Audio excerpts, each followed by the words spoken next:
बिस्मिल्लाहिर्रहमानिर्रहीम, अस्सलाम वालेकुम नाज़रीन। आप यूट्यूब चैनल देख रहे हैं। मैं इमरान खान हूँ। बिलावल भुट्टो जरदारी साहब और मरियम नवाज साहबा जब भी कभी DGISPR की प्रेस कॉन्फ्रेंस होती थी इमरान खान साहब के दौरे हुकूमत में, तो इनको बहुत तकलीफ़ होती थी और ये हमेशा कहते थे कि फ़ौज सियासी मामलात में मुदाखलत कर रही है। हमेशा मरियम नवाज साहबा ने ये कहा, नवाज शरीफ साहब ने ये कहा, शहबाज शरीफ साहब ने गिला किया। PMLN पूरी की पूरी जो जमात है या उनके दानिश्वर हैं या उनके सहाफ़ी हैं, उन सबका ये बयानिया था कि फ़ौज सियासी मामलात के अंदर मुदाखलत कर रही है। उस वक्त फ़ौज जब जब ये कहती थी कि हम कोई सियासी मामले में मुदाखलत नहीं कर रहे, जब जब फ़ौज कहती थी कि हमारा तो ताल्लुक ही कोई नहीं है सियासी मामलात से, तो फिर ये लोग कहते थे नहीं, ये झूठ है, ये झूठ है, फ़ौज सियासी मामलात के अंदर मुदाखलत कर रही है, रोज़ाना कर रही है, ये की है, वो की है, मिसालें पेश करते थे और बार बार ये कहते थे। अब किस्मत आप इनकी देखें कि जिस DGISPR के बयानिए को झूठ करार देते थे, जिस फौज के वजाहती बयान को झूठ करार देते थे या उनकी क्लैरिफिकेशन या उनका जो भी स्टेटमेंट आता था उसको झूठ करार देते थे, आज उसी को बुनियाद बनाकर वो पाकिस्तान तहरीक इंसाफ को टारगेट कर रहे हैं। यानी DGISPR भी है, वही फौज है, वही ओहदा है, वही बयानात हैं, लेकिन आज वही बिलावल भुट्टो जरदारी इसके ऊपर ट्वीट कर रहे हैं, वही मरियम नवाज साहबा इसके ऊपर ट्वीट कर रही हैं। यानी मरियम नवाज साहबा का ये कहना है कि जो कुछ भी आप मज्जन बेच रहे थे, DGISPR ने उसको उड़ा दिया है। यही बिलावल भुट्टो जरदारी साहब ने भी तारीफ की है और उनको लगा कि बड़ा फ़ायदा हो गया है DGISPR की प्रेस ब्रीफिंग के बाद। लेकिन मज़े की बात यह है कि मैं आपको बताता हूं, थोड़े दिनों के बाद यही जमातें दोबारा DGISPR के बयानिए के खिलाफ खड़ी हो जाएंगी। कैसे, ज़रा थोड़ा सा आप इसको टेक्निकली समझ लें। DGISPR ने इमरान खान साहब के इस मौक़िफ़ की तायीद कर दी है कि पाकिस्तान में बैरूनी मुदाखलत हुई है। देखिए, इससे पहले फ़ौज ने अपने मुंह से ये बात कभी नहीं कही थी। फ़ौज ने इससे पहले अपने मुंह से ये बात कभी नहीं कही थी। वो एक एलामिया था नेशनल सिक्योरिटी कमेटी का, जहाँ पे फ़ौजी और सिविल क़यादत बैठी थी और उसका एक मुश्तरका एलामिया था। उस पर बार बार सब लोग शक कर रहे थे कि फ़ौज का इसके अंदर इनपुट है भी या नहीं, और पॉलिटिकल पार्टीज़ ये कह रही थी कि ISPR या फौज या फौजी क़यादत अपने आप को इस लेटर गेट के मामले के ऊपर क्लियर करे। PMLN का और पीपल्स पार्टी का और फजलुर रहमान का बार बार ये कहना था, PDM की जमातों का, कि कोई ख़त आया ही नहीं। फिर इनका ये कहना था कि ख़त जो है वो जाली है।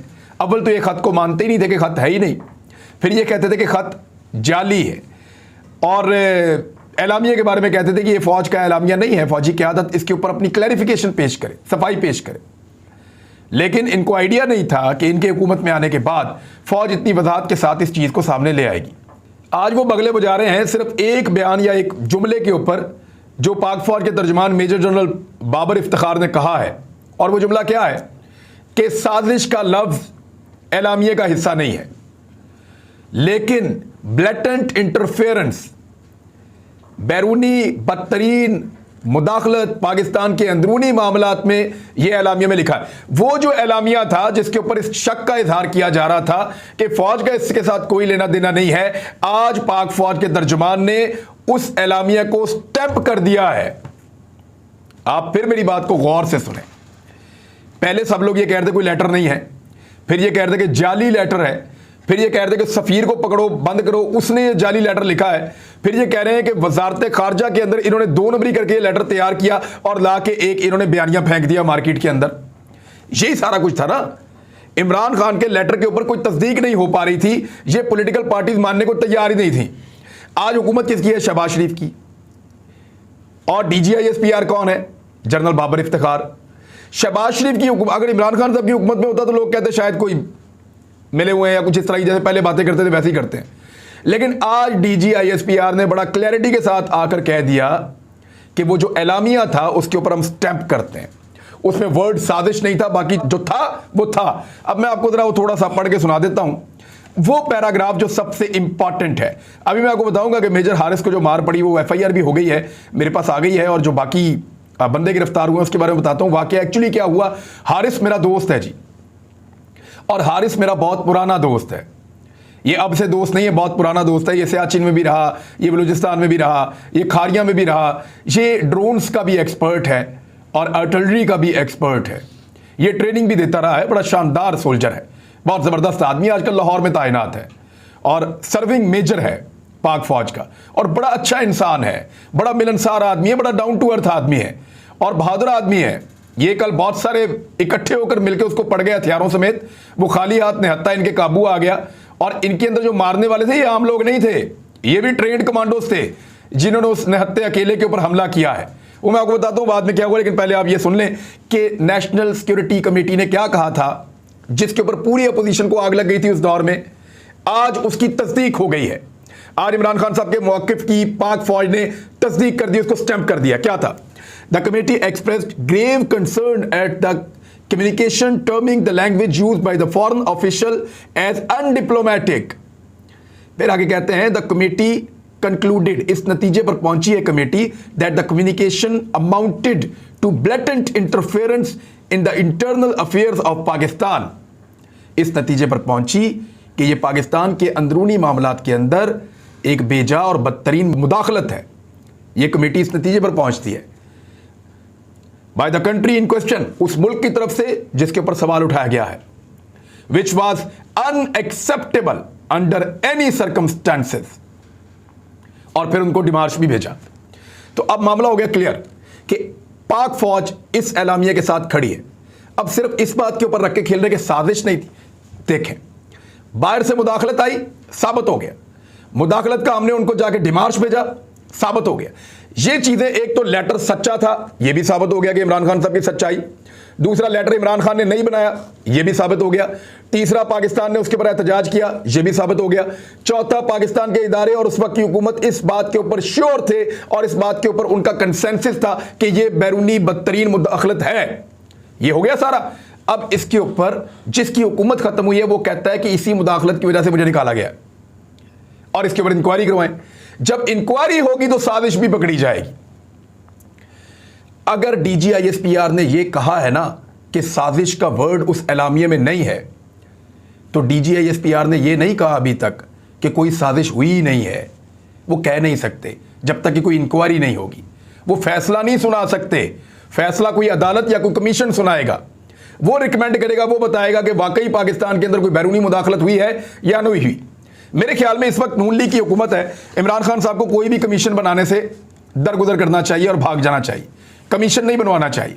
वजह यह है कि पिछली मरतबा जब कमीशन बना था तो इमरान खान साहब को क्या मिला था? सिर्फ यह कि पाकिस्तान में बहुत धांधली हुई है, लेकिन कोई सिस्टमैटिक या कोई प्लानिंग के तहत होने वाली इस किस्म की धांधली नहीं पकड़ी गई।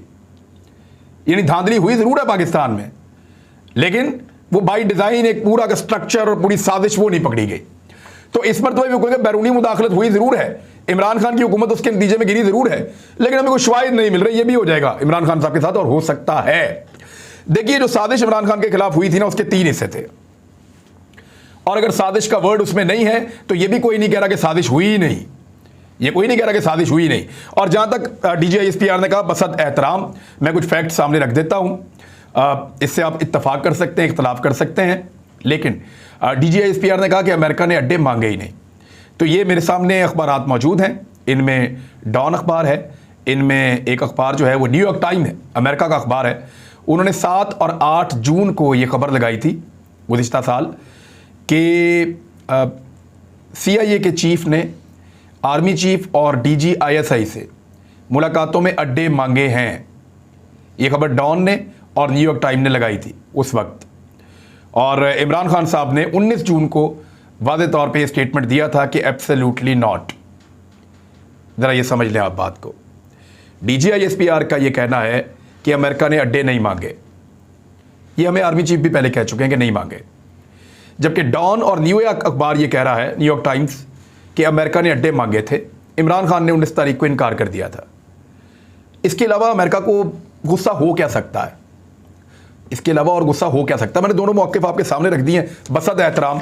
तो आपको जो इनमें दुरुस्त लगे आप उसको अडॉप्ट करें। अमेरिका वैसे मेरी इंफॉर्मेशन के मुताबिक या मेरी अंडरस्टैंडिंग के मुताबिक वो बिला वजह किसी के पीछे नहीं पड़ता। आप उसका काम करते जाएं, उसकी मर्ज़ी के मुताबिक चलते जाएं, तो वो फिर आपको कुछ भी नहीं कहता। और अगर आप उसका काम ना करें, उसकी मर्ज़ी के मुताबिक ना चलें, तो फिर वो आपको रहने नहीं देता। क्योंकि अमेरिका का ये मानना है या तो आप हमारे दोस्त हैं या दुश्मन हैं, बीच का कोई रास्ता नहीं है। तो DGISPR की प्रेस कॉन्फ्रेंस ने अल्टीमेटली आज के दिन के लिए थोड़ा सा PMLN को लगेगा कि उन्होंने कहा कि साजिश का लफ्ज़ नहीं है, लेकिन उनको फंसा दिया है। लेटर के ऊपर स्टैंप कर दिया है, वो जो एलामिया था उसके ऊपर स्टैंप कर दिया है।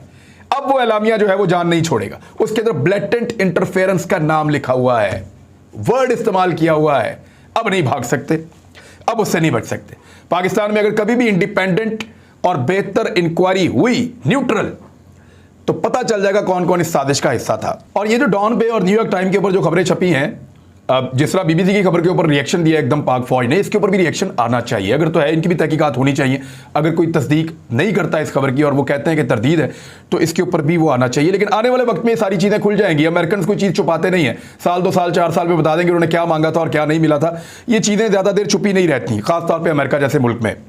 अब आए पाकिस्तान तहरीक इंसाफ के इस्तीफे। उन्होंने 123 इस्तीफे जमा करा दिए। ये वो पार्टी है जहां पे लगभग 50-60 लोग कह रहे थे कि हम इस्तीफे नहीं देना चाहते, लेकिन एतवार को जिस तरह का एहतजाज हुआ, जितना बड़ा जलसा पेशावर में हुआ, पूरी की पूरी पाकिस्तान तहरीक इंसाफ इमरान खान के साथ खड़ी हो गई।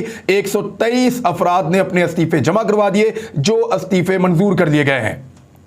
सेक्रेटरी इत्तलात पाकिस्तान तहरीक इंसाफ फारूक हबीब ने ट्वीट करते हुए बताया कि कायम मकाम स्पीकर कासिम सूरी ने पाकिस्तान तहरीक इंसाफ के अरकान के इस्तीफे मंजूर कर लिए हैं। कौमी असम्बली सेक्रेटेरिएट ने इस्तीफों की मंजूरी का बाकायदा नोटिफिकेशन भी जारी कर दिया है। करवा लो अब ज़िमनी इलेक्शन, होने देते हैं अच्छी तरह इमरान खान साहब 125 हल्कों के ऊपर।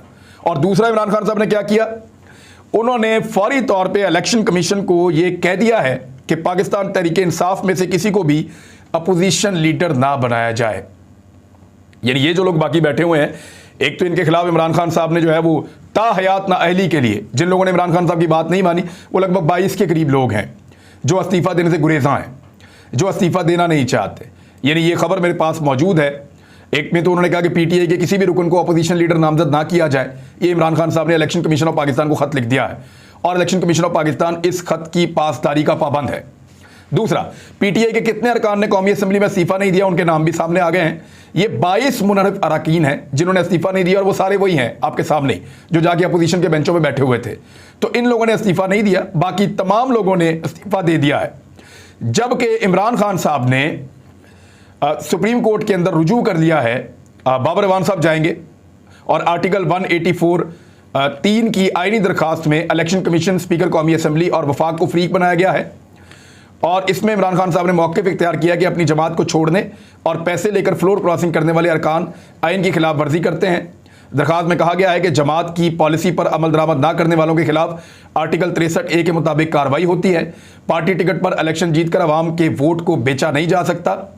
उन्होंने कहा कि पार्टी से मुनहरिफ होने वाले अरकान को ताहयात नाअहल कर दिया जाए, क्योंकि इमरान खान साहब ने 2-3 दफ़ा इनको मुख्तलिफ अहकाम जारी किए थे, इन्होंने माने नहीं। इनको कहा था कि आपने असम्बली में नहीं आना, ये फिर आके वहाँ बैठ गए थे, फिर ये जाके अपोजिशन के बेंचों में बैठ गए थे। यानी उन्होंने हर वो काम किया जिस काम से इनको इमरान खान साहब ने रोका। और ये सारा मामला जो है वो तहरीक अदम एतमाद का मामला था या बाद में एतमाद के वोट का मामला था। तो ऐसी सूरत में ये कानून के मुताबिक तो नाअहल होते हैं।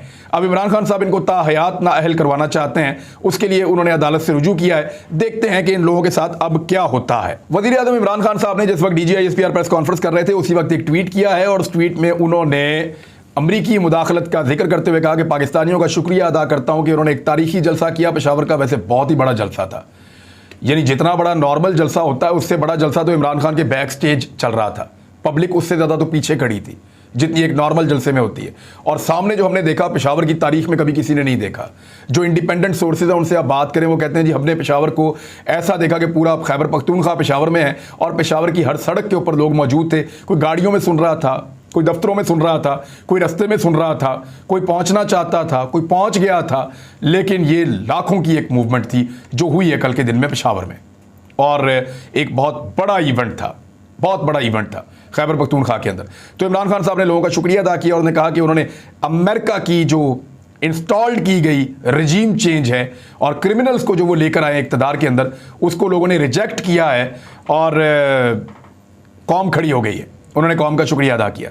तो ये तो जी इमरान खान साहब का था। इसके बाद शहबाज शरीफ साहब का जो है वो एक बयान आया है।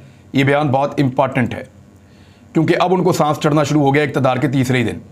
एक तो चीनी माफिया के ज़रिए से जो पैसा लगाया गया था मुनहरिफ अरकान को मुबैना तौर पे ख़रीदने में, वो चीनी माफिया के ज़रिए से पैसा फौरी तौर पे पूरा किया जा रहा है। शुगर मिलें धड़ाधड़ मुनाफा कमा रही हैं क्योंकि एकदम 10 रुपये से ज़्यादा का इजाफा किया गया है चीनी की कीमत में, और ये पैसा उन्होंने 4 से 5 दिन में पूरा कर देना है।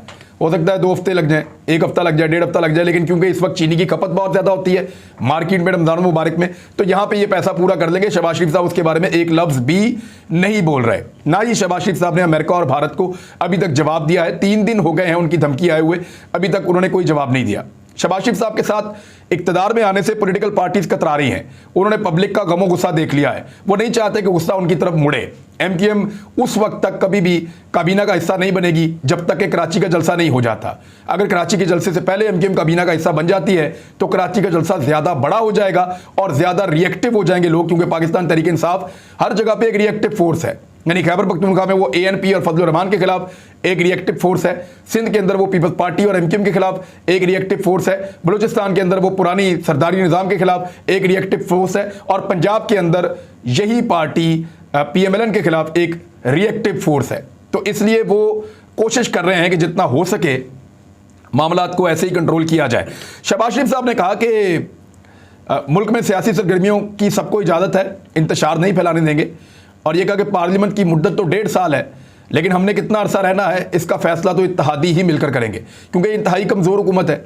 एक भी बंदा बीच में से स्लिप हो गया, इमरान खान साहब को निकालने के लिए तो 3-3 इत्तेहादी निकालने पड़े ना।